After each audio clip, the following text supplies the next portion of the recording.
So this is from a recorded talk. So we've come to take up the precepts and also practice samadhi. And so why is samadhi something that we need to practice?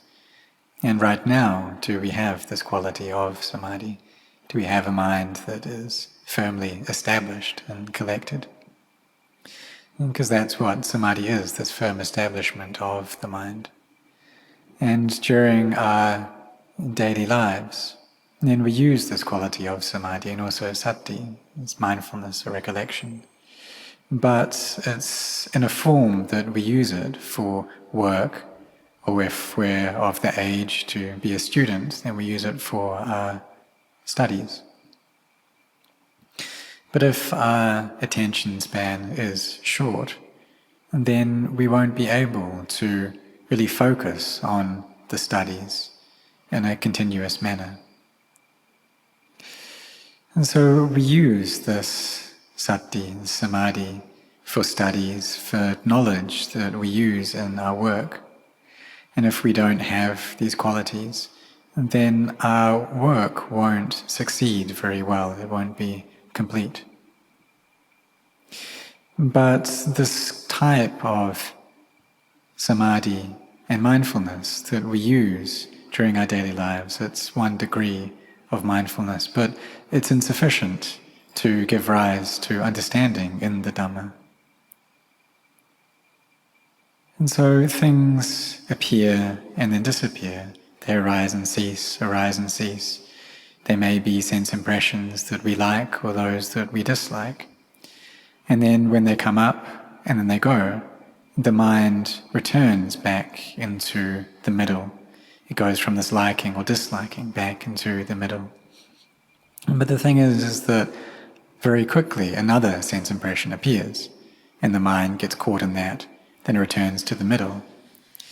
And what happens is that the mind stays in this centered place for a very, very short period of time. And when that's the case, the amount of peace that we experience is extremely little. And it's not enough to understand the reality of sankharas, of conditioned phenomena. So sankharas is that which has something conditioning it in order for it to arise. And there are sankharas of the material sort and of the mental sort. And the material sankharas, we can separate out these into two types. Those which have a mind or a vijnana which is taking residence in that, and those which don't. So we have mountains, rivers, trees, and the earth. And these are material, but they don't have a mind in them. The forms of human bodies or the bodies of animals, these do have vijnana, this consciousness or a mind. And these enter into this form. So these external forms, we could say, are mountains and trees and various material things in this world. And the internal form is this very body of ours. And this body, it goes according to these qualities which are universal qualities. They're equal for everything. And that is anicca, this quality of instability or of change. And then dukkha, the quality of stress or suffering. And then anatta, the quality of non-self. So these three qualities are universal qualities. But when the mind doesn't have wisdom, in order to know these things for what they are, due to the lack of samadhi, due to our mindfulness not being in the present moment, and then we get deluded by them and we attach to them.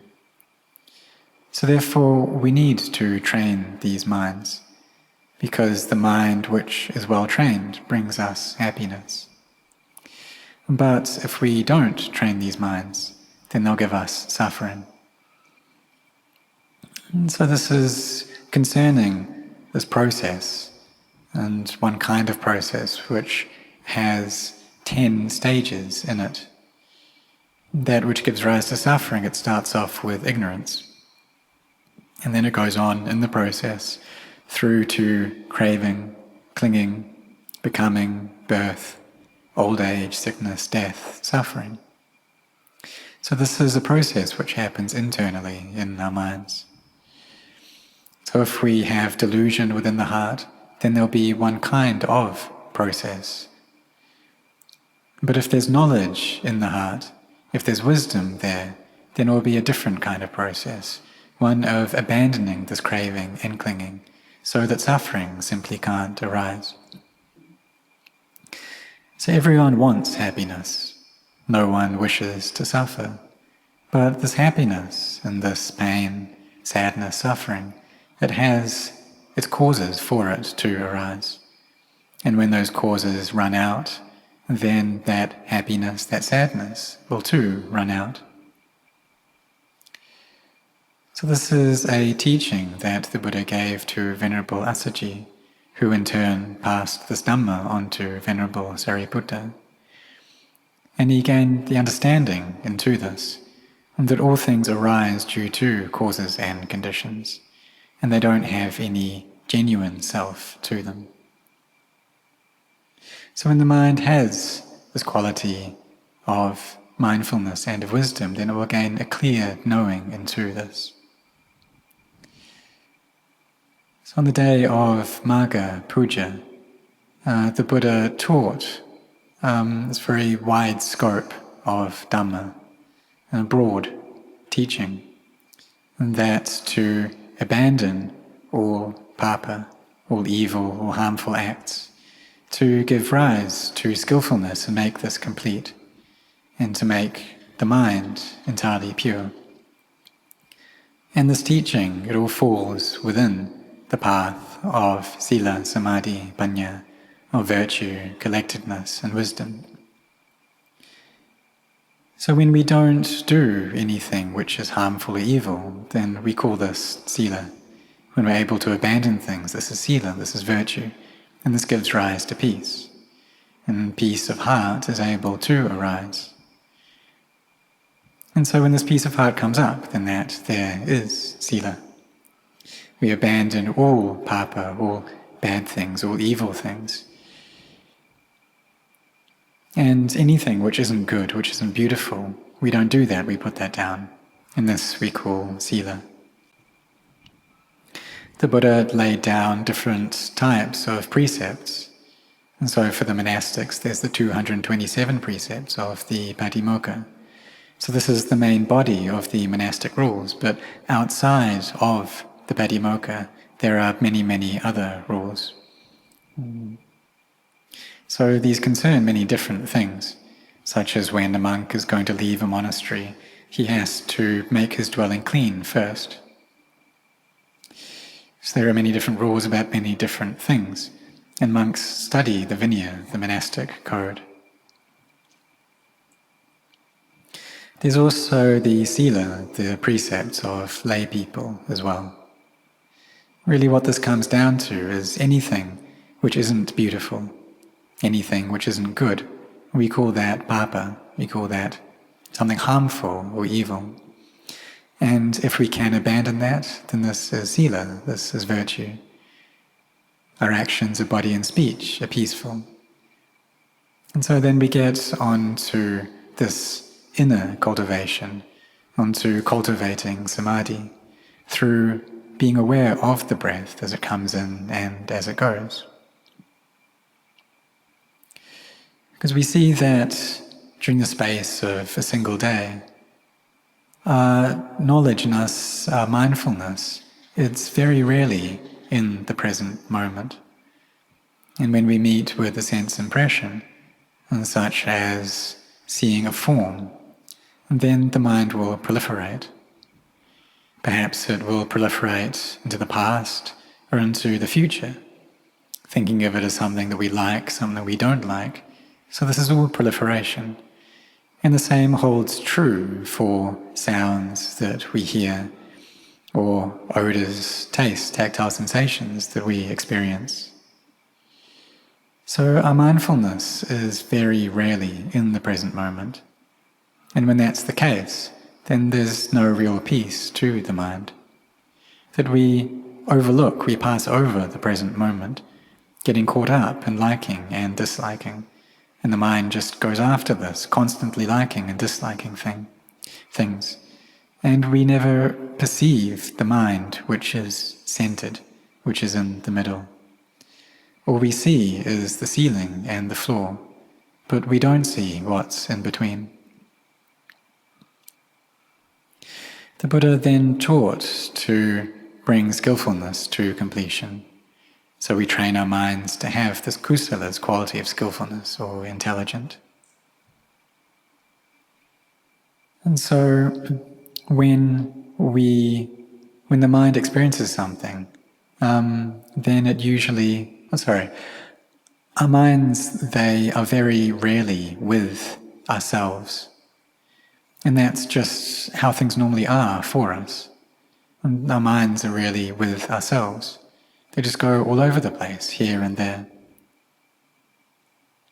But we try to bring this mind back within ourselves, back to this body, back to the mind, and bringing it to peace. The quality of peace can arise. And then wisdom can come up following that. And this is the wisdom that comes from bhavana, from mental cultivation. Because we all have a kind of wisdom. This is a wisdom which we all need in order to survive in this world. And when we study, this is all about gaining a kind of wisdom. So in order to do things, in order to succeed, then we need wisdom, we need to be wise. If we're applying for a job, in order to be accepted, then we need this quality of wisdom as well. And there really should be a foundation of sila. Because if it's a worldly kind of wisdom that we have, a lokiya panya, then it may not have sila. And in that case, we call it miccha panya, this wrong wisdom. And people who have this can cause a lot of problems in this world. Wisdom also needs to be imbued with right view as well. This quality of wisdom, panya, it's something that all people wish to have because it brings great benefits for us. But in order for this to arise, we need to train in samadhi first. When our wisdom is good, then our thoughts, in turn, will be good as well. So we train this quality of samadhi, of collectedness. And when we've trained in it well, then benefits arise for us. We don't harm ourselves, we don't harm others. And then we train this mind further so that panya arises, so we gain understanding, this vipassana, this insight. So when this comes up, then we see clearly.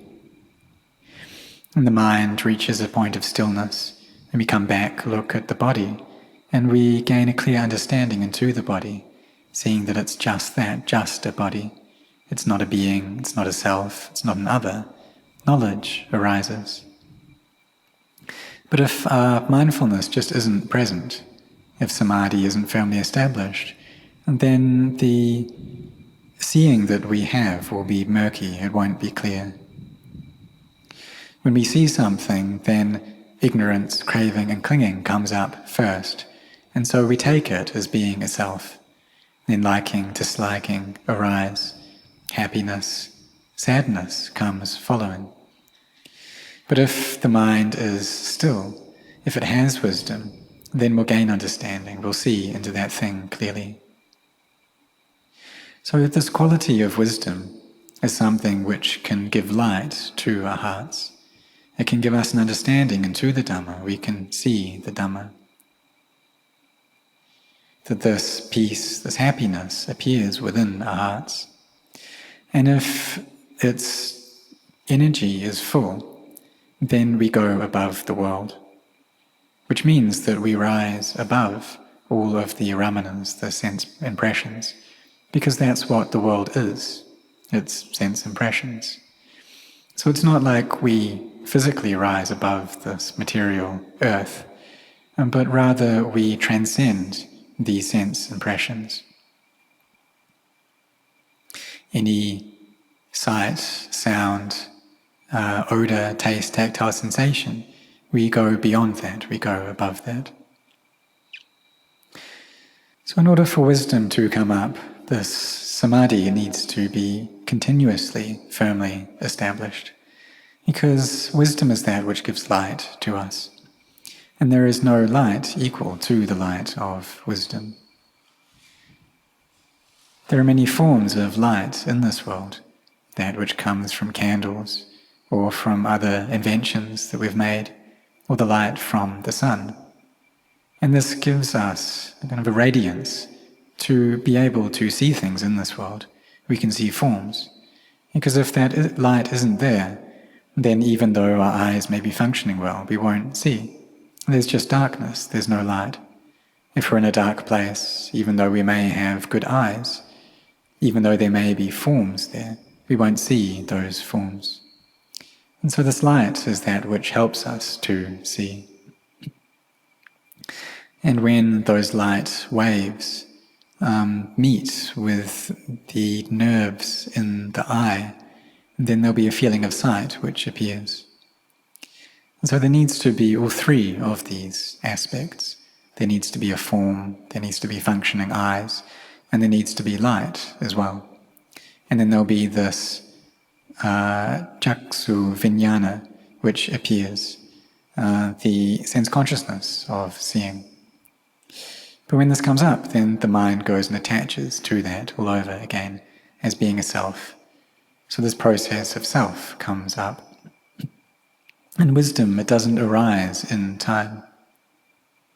But when we've trained ourselves in samadhi, then this wisdom can arise, and we can gain the understanding that these things are not self. They're merely of the nature to arise, stay for a short while, and then pass away. Wisdom appears, and there can be no suffering within the heart. So as bright as the light of the sun may be, it's not able to purify the defilements in our hearts. And for that we need wisdom. So the Buddha taught us this, to purify our hearts through using wisdom. Initially he taught abandoning papa, as evil, harmful deeds. Anything which is unskillful, bad, we abandon those things. And when we can do that to a significant degree, then we train ourselves in samadhi so that this arises within us. And the samadhi that we cultivate, it's for the sake of freedom, for the sake of liberation. And samadhi, the samadhi that we normally have, and that all of us have right now, is a samadhi that we use to survive in this world. We still experience happiness and sadness, but it's not to the degree that we go insane due to that. But if our samadhi gets very weak, and all we experience is this constant barrage of sense impressions, and then there may be fear, for example, that appears, and then the mind thinks about that and all the things that can harm us, and it gets out of control, out of hand. And then in that case, it may just go a bit mad. So we need to try to train ourselves together. So on this day of Magha Puja, the Buddha taught the heart of Buddhism. And this is something which we should all take to put into practice. So may all of you develop, may all of you progress well.